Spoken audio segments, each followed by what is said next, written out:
नमस्कार, प्रणाम। दोस्तों, एक बार की बात है, भगवान श्री कृष्ण की पत्नी सत्यभामा सुदर्शन चक्र और उनके वाहन गरुड़ को अपने आप पर बहुत घमंड हो गया। सत्यभामा को लगता था कि वो इस ब्रह्मांड की सबसे खूबसूरत स्त्री हैं, जबकि गरुड़ को लगता था कि उसकी गति का कोई भी मुकाबला नहीं कर सकता और भगवान उसके बिना कहीं जा ही नहीं सकते हैं। और सुदर्शन चक्र को लगता था कि वो इस संसार का अंधकार अकेला मिटा सकता है, क्योंकि उसने इंद्र के वज्र को एक बार पराजित कर दिया था। दोस्तों, भगवान अपने भक्तों का सदा कल्याण करते हैं, अतः उन्होंने इन तीनों को रास्ते पर लाने के लिए हनुमान जी का स्मरण किया। तत्काल हनुमान जी द्वारका पहुंच गए और उनको पता चल गया कि श्री कृष्ण ने उन्हें क्यों बुलाया है।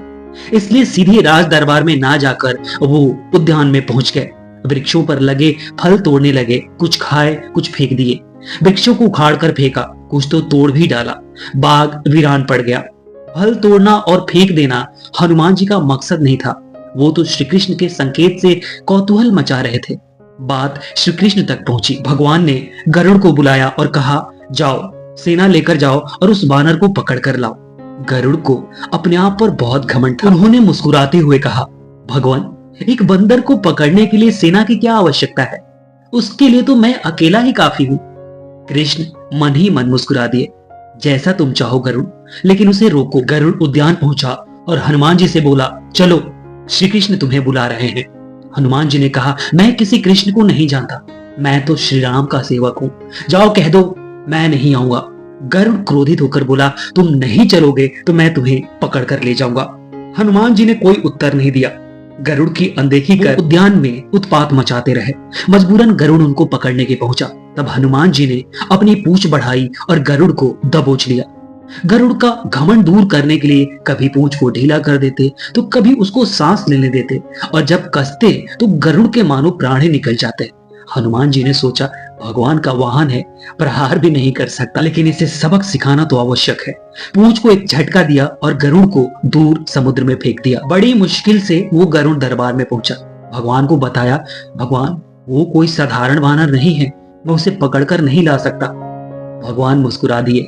सोचा, गरुड़ का घमंड तो दूर हो गया, परंतु इसकी गति के घमंड को चूर करना अभी बाकी है। श्री कृष्ण ने कहा, गरुड़, हनुमान श्री राम जी का भक्त है, इसलिए नहीं आया। यदि तुम कहते कि श्री राम ने बुलाया है तो फौरन भागकर चले आता। हनुमान अब मलय पर्वत पर चला गया है, तुम तेजी से जाओ और उससे कहना श्री राम ने तुम्हें बुलाया है। तुम तेज उड़कर आ सकते हो, तुम्हारी गति बहुत है, उसे साथ ही ले आना। गरुड़ वेग से उड़ा, मलय पर्वत पर पहुंचा। हनुमान जी से क्षमा मांगी, कहा भी, श्री राम ने आपको याद किया है, अभी आप मेरे साथ आ जाओ, मैं आपको अपनी पीठ पर बिठाकर मिनटों में द्वारका ले जाऊंगा। आप खुद चलोगे तो देर हो जाएगी, मेरी गति बहुत तेज है, आप मुकाबला नहीं कर सकते। हनुमान जी मुस्कुराए। भगवान की लीला समझ के कहा, तुम जाओ, मैं तुम्हारे पीछे ही आ रहा हूं। द्वारका में श्री कृष्ण राम का रूप धारण करके सत्यभामा को सीता बनाकर सिंहासन पर बिठा दिया। सुदर्शन चक्र को आदेश दिया, द्वार पर रहना, कोई बिना आज्ञा अंदर न आने पाए। गरुड़ को तो हनुमान जी ने विदा कर दिया और स्वयं उससे भी तीव्र गति से उड़कर गरुड़ से पहले ही द्वारका पहुंच गए। दरबार के द्वार पर सुदर्शन ने उन्हें रोककर कहा, बिना आज्ञा अंदर जाने की मनाही है। जब श्री राम बुला रहे हो तो हनुमान जी विलंब सहन नहीं कर सकते। सुदर्शन को पकड़ा और मुंह में दबा लिया।